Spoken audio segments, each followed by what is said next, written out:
right, man, start of the season. Everything's been great for you. Seems like the contact is there, your defense and everything. What was your big adjustment this offseason? Get healthy, stay healthy.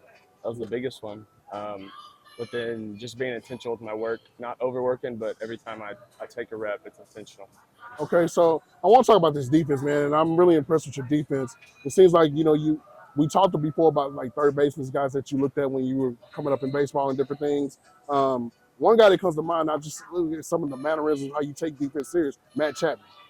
Is that something that you maybe, like a guy that you looked at when you were coming up in baseball? Definitely. I mean, you look at all the Gold Glovers and you try to see what they do. And I believe success leads clues. So, like, one of my favorite all time is Brooks Robinson. He's got the most Gold Gloves at third.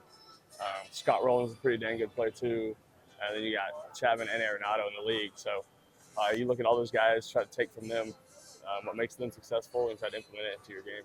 So for you, I mean, obviously, like you talked about the health, and that's a great thing that you feel good and everything. But when you woke up and DeGrom was signed to this team, what was your first reaction as not only a player, just being a fan of the game? I mean, just to have him on the team there's truly no words. You're just like, wow, we've got one of the best pitchers in baseball walking out for us every fifth day. That's truly just you hats off to the organization, to the ownership for getting that done.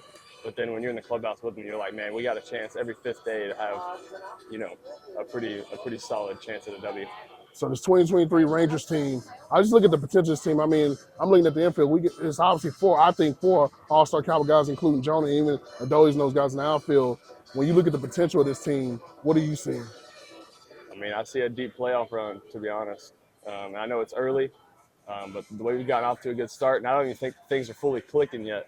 We've had some really good games, but I think once we really get down the stretch, I think things start really clicking. It'll be really fun to watch. All right, good. Two more questions. So the City Connects will drop this week. What are your initial thoughts on the City Connects? I love the City Connect. I loved all the logos and all the history of our uniform. I thought it was pretty cool, and to wear it 2 nights in a row was pretty sweet. Now seeing all the fans wearing it, it's pretty cool.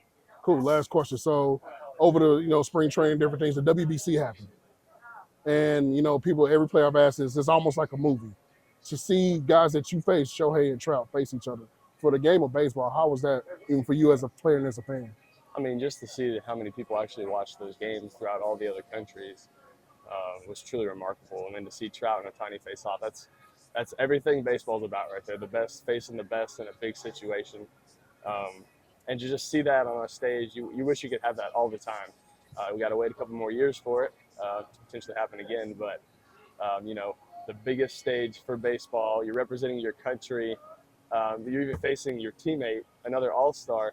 I mean, just for the game of baseball, that was amazing. I love it, man. Well, Josh, congratulations on everything, man. You're doing what you're out there. We'll be talking again soon, bro. Appreciate it. Thank you.